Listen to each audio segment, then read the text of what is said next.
The First World War began on the 28th of July 1914 as a localized military conflict between two European nations, namely Austria-Hungary and Serbia. However, when Germany declared war against Russia on the 1st of August 1914, it was transformed into a pan-European struggle. Eventually, it became a global war involving 32 nations. 28 of these nations, including Great Britain, France, Russia, Italy, and the United States of America, were known as the Allies and the Associated Powers. Germany, Austria-Hungary, Turkey, and Bulgaria opposed the coalition and were known as the Central Powers. The United States of America not only sent a large number of men and huge quantities of war material to Europe, but also helped her allies with money. After the war, when she demanded the money back, the European powers refused. This refusal was one of the contributory factors that led the United States of America from her surging prosperity of the 1920s to the Great Depression of the 1930s. President Hoover was unable to handle the crisis and let America slip into a hopeless situation where stock markets crashed and poverty triumphed. Discontent against Hoover's presidency ran so high that shelters for the homeless began to be named Hooverville, and empty pockets turned inside out were dubbed Hoover flags. Dr. Chittu Prothopalit points to certain measures that the United States of America adopted to fight the economic depression. First of all, there had to be some compromise between plenty and poverty.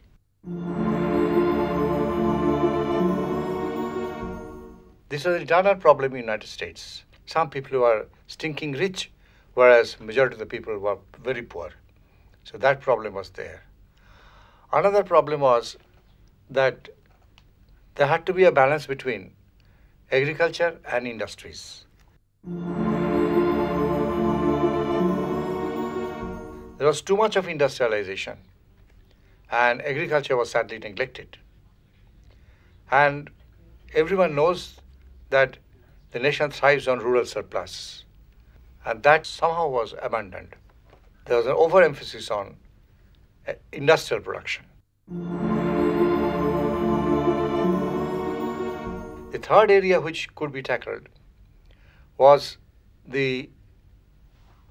some kind of assurance to the public, the people at large, that they were not going to be marginalized, particularly women, children, old people, poor labor. These are the categories who were being systematically marginalized. There should be social legislation for the protection of the general people. That was there. At the same time, to save American industries, save business.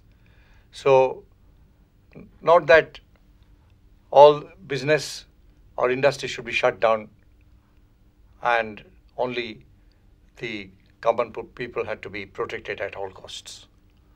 Both sides had to be safeguarded. That was the goal of the progressive movement. It all started with Theodore Roosevelt in the first phase, who offered what is known as square deal. He also indulged in what is called trust busting, the monopolies of big companies and the trusts, and also passing some social legislation for the protection of the poor. Historians have debated it. They say that this measure was not so much pro-people, it was pro-capitalist. It was whole purpose was to offer some kind of a life belt to the capitalists. But be that as it may, the debate is still on, but that was the first phase.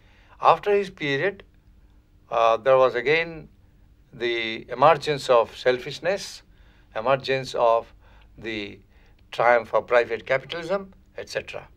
And people were neglected, and therefore there was an absolute necessity for a revival of the progressive program, which we see in the time of Woodrow Wilson, who actually gave another deal measure known as New Freedom.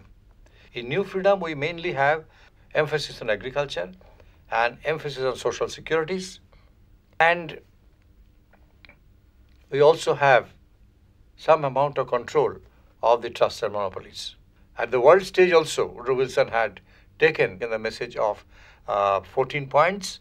The main purpose of 14 points was to allow self-determination to many of the colonized people.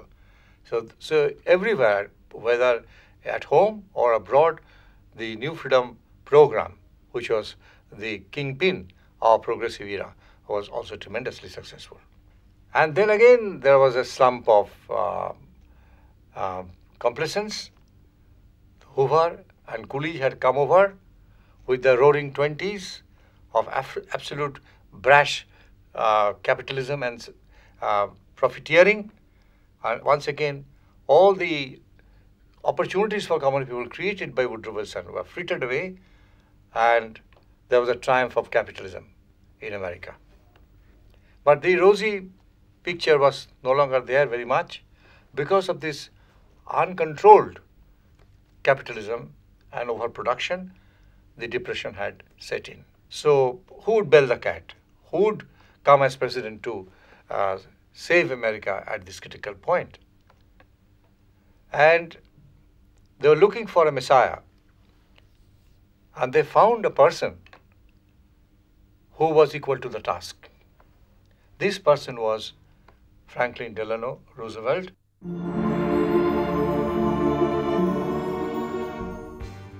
Franklin Delano Roosevelt, the 32nd President of the United States of America, was one of the most skillful political leaders of the 20th century. Such was his reputation that he was elected for an unprecedented fourth term in 1944. Born at Hyde Park, New York on the 30th of January 1882, he was the only child of James Roosevelt and Sarah Delano Roosevelt. His father, who was once a railway executive, was a cousin of Theodore Roosevelt, the 26th President of the United States of America. Although they were not wealthy by late 19th century standards, the Roosevelts led a comfortable, gracious existence. Young Franklin's life was adequately sheltered. A handsome youth, he was an excellent athlete, expert at boating and swimming, and a collector of stamps, birds, and model ships, hobbies that he pursued all his life. His formal education began at the Groton School in Massachusetts, where the headmaster, Endicott Peabody, stressed to his affluent young students their obligation towards those who were less fortunate in society.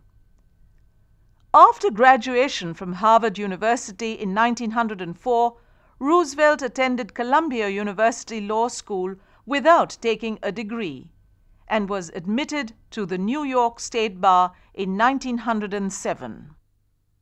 In 1905, despite his widowed mother's objections, he married a distant cousin, Eleanor Roosevelt, in a gala society wedding at which President Theodore Roosevelt gave the bride away. He had served as an assistant secretary in the Wilson cabinet. He had been the leader of the federal legislature for quite some time on the Democratic platform. So, he had all these experiences plus his erudition to support him. He had suffered in his childhood from infantile polio, was partially incapacitated, and moved in a wheelchair with a crutch in his hand. But he was a bundle of energy when it came to matters of public life.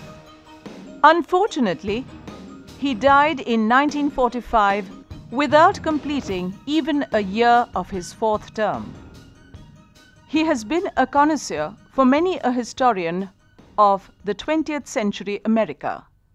We have Arthur Link, who idolized him in his book America in the 20th Century, Frank Fradel, who had written 2 volumes on Franklin Delano Roosevelt and the New Deal, and James McGregor Burns, who has written about him as The Lion and the Fox. Woodrow Wilson had much of prattle and little of practice, whereas here was a man who had more of practice and less of theory. So from that point of view, we see that Franklin Delano Roosevelt could quickly chalk out a program for tackling the economic and political situation of the world. And this program that he inaugurated during his presidency is known as the New Deal measures. New Deal measures is very much in line with the entire progressive program of Square Deal, New Freedom, etc. entirely.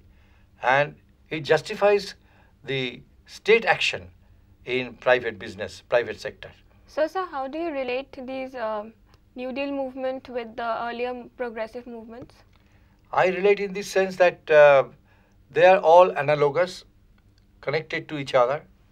The theoretical justification of Theodore Roosevelt was similar to the theoretical justification of FDR, that they were out to save America from economic collapse. That was one thing. And try to strike a balance between prosperity and poverty, between agriculture and business, and between abandonment of poorer people, their marginalization and their restoration. These were the areas marked out even by Franklin Delano Roosevelt, and before him Woodrow Wilson, and before him Theodore Roosevelt. So he was very much in line with the progressive program, basically to bring in social justice. That is the main purpose to America, which had vanished due to the selfishness of the capitalists and some of the crude presidents, naive presidents like Hoover and Coolidge before him. The first thing that we see is this, that he justifies state initiative, justifies federal initiative in this matter, that when the people are selfish, the government had to come in. And So I have a question, sir. But was it necessary for the state to interfere in the New Deal measures? To intervene themselves? Considering the bleak situation in the United States at that time, I think that some kind of state action was necessary, because it was going from bad to worse, going downhill absolutely, as no light at the end of the tunnel was seen. Therefore, if this was allowed to continue, drift any further, then perhaps United States would be splintered, as it were. So here, even people thought that there was some federal action necessary, and somebody who would be wise enough to stem the rot. And how that would be done was left to the president they had chosen. And Franklin Delano Roosevelt knew his business very well. First of all, he started minimizing the difference between wealth and poverty by federal taxes. FDR also thought that agriculture needed once again some push-up, and he accordingly passed certain measures which would help the restoration of agriculture in American economic life. And for that, of course, he had passed several acts to give a better deal to the agricultural people and also to laboring classes. The Wagner Acts and the other act is the Fair Deal to Laboring Classes. These acts were passed during his time. The next thing that he had done was also to strengthen social securities for the women, children, old people, and the poor. For that, he had decided that social security should be increased and guaranteed to the less fortunate people, deprived people.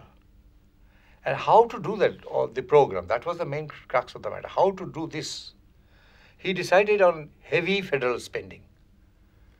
that government subsidies should come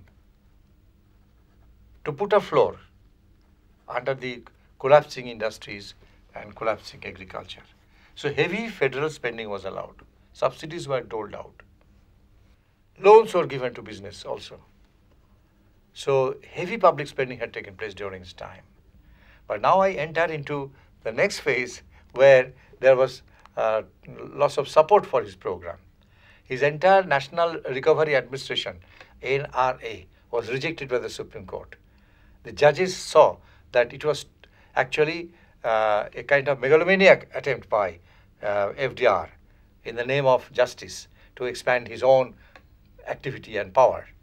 So the conservatives in the Supreme Court, they were those who were in favor of trusts and monopolies, favor of state rights, who actually held the industrial despotism in the country.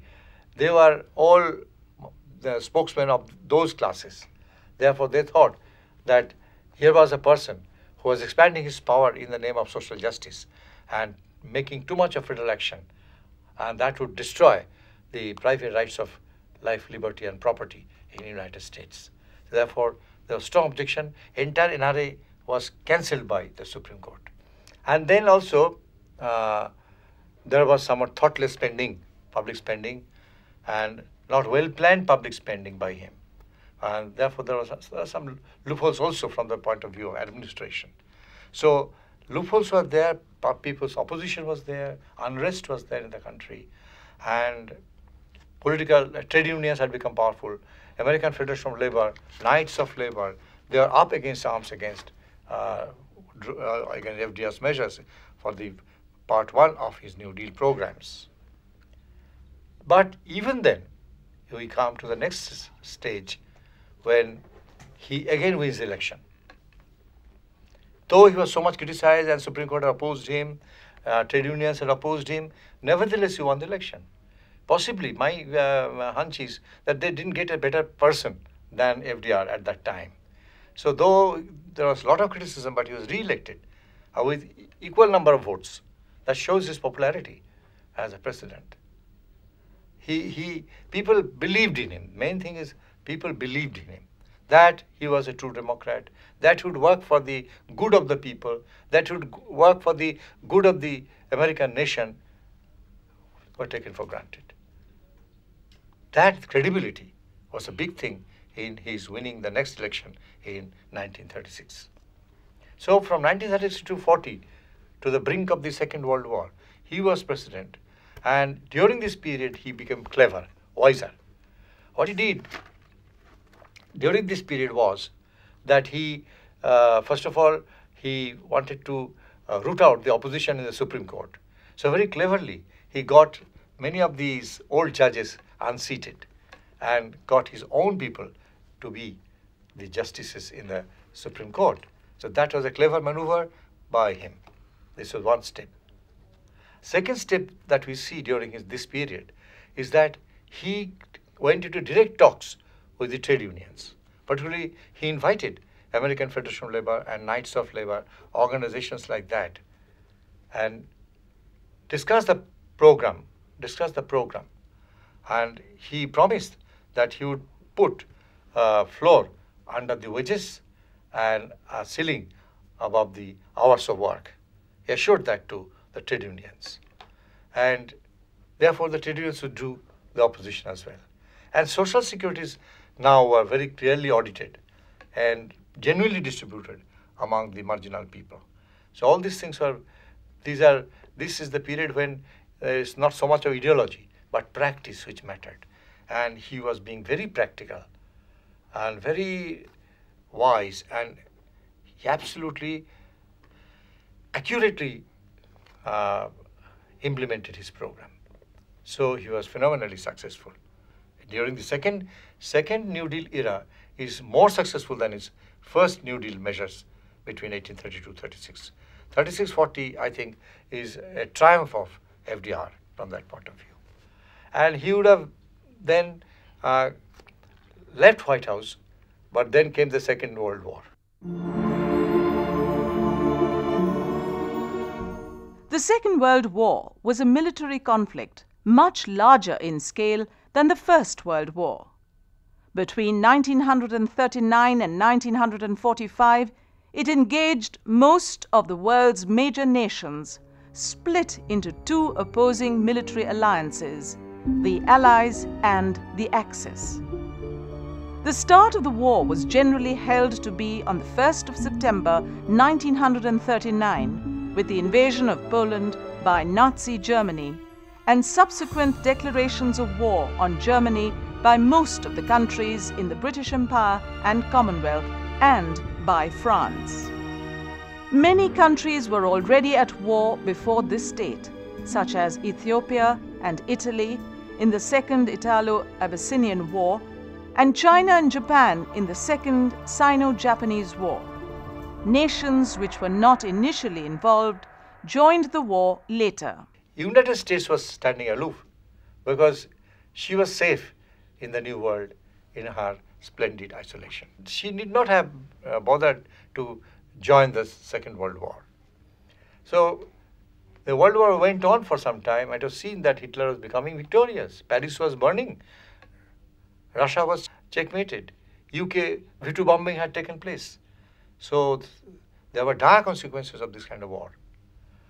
And when these things went on, and when Japan was seen capturing Pacific islands one after the other, Philippines was threatened, Hawaii was threatened, Haiti was threatened, Guam was threatened.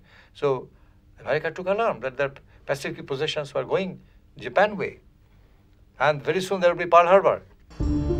In a state of total war, the major participants placed their entire economic, industrial, and scientific capabilities at the service of war effort, erasing the distinction between civilian and military resources. Over 70 million people, the majority of them civilians, were killed, making it the deadliest conflict in human history.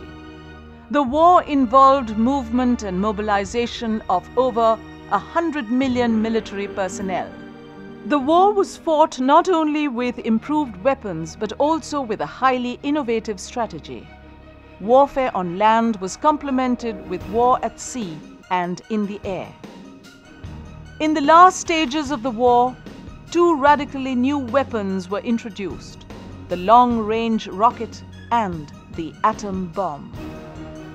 In 1945, the war ended in a victory for the Allies. The Soviet Union and the United States of America subsequently emerged as the world's superpowers. United States always had heavy stake in continental economics. They had also, during the First World War, they had given a lot of loans to many of the countries for their reparation. And then she was demanding her money with interest back. For that, she was nicknamed Uncle Sam and criticized very much. So these loans had to be retrieved at any cost. And America had produced so much under big business and the industrial wares that they had produced, military hardwares that they had produced. They had to sell them in the world market. And therefore, they needed the continental market very much for these things. And last of all, of course, one can say that ideologically also, they are absolutely wedded to restoration of democracy in the world and balance of power between democracy and totalitarianism. Now the world was under the grip of totalitarians, so democrats must be united to challenge it. And there was always tacitly some kind of balance of power to be struck. Otherwise, the whole world would be under the hegemony of the totalitarians. If Hitler was totally successful, then God knows what would have happened. There will be ghosts at noon. So Americans are afraid. So ideological commitment was also a factor. All right. And sir, what were the consequences of the United States' participation in the Third World War? American factor was the main factor which decided the Second World War. Without her participation in the late hours, the Allied bloc couldn't have won the battle against Hitler or Mussolini or Tojo. It was impossible. But because of the American participation with full swing, the world went the other way around and Allied people were victorious. And then they had just produced the atom bomb in the United States, thanks to Oppenheimer and all. And they had already experimented with the atom bomb in the deserts of Nevada. And they were looking for an opportunity to utilize it against some enemy to see its destructive power. And just then the Second World War was on the closing point, and they hurled the bombs on Japan, on Nagasaki and Hiroshima. And people could see the devastation that could be caused by the atom bombs. Both the cities were on fire. The fire could be seen from miles away, as if 1,000 suns had burst open. That was the kind of thing. And then 3 generations of people had been maimed, mutilated by the radioactive reaction of the atom bomb.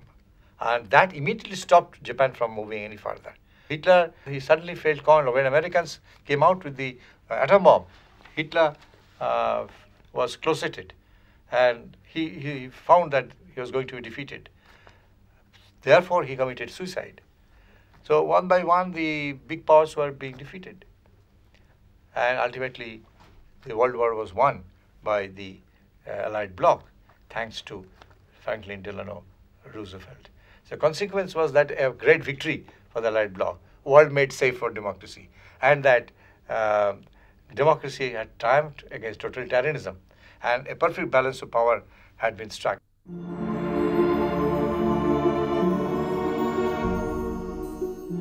In this episode, Dr. Chittobroto Palith has dwelt upon the evolution of the USA between the 2 world wars. His lecture began with the First World War. He discussed the economic depression of the 1930s in the United States of America and the world at large in the aftermath of the First World War. Dr. Palith then discussed the contribution of President Franklin Delano Roosevelt, who had combined policies of social justice with principles of democracy to bring about stability in American life. He also discussed the New Deal measures of Franklin Delano Roosevelt, which unleashed an economic drive on the part of the US government on an unprecedented scale. Although Franklin Delano Roosevelt was generally a popular figure, not all his actions were free from criticism. FDR weathered internal criticism successfully, but he was caught in the quagmire of the Second World War. A combination of economic and military factors compelled President Roosevelt to drag the USA into the war. Of course, all this was done in the name of making the world safe for democracy. Franklin Delano Roosevelt did not live to see the end of the Second World War, but it was the United States of America which effectively brought the war to an end by dropping deadly atom bombs on Hiroshima and Nagasaki in Japan. After the war, the United States of America claimed its position as one of the 2 superpowers.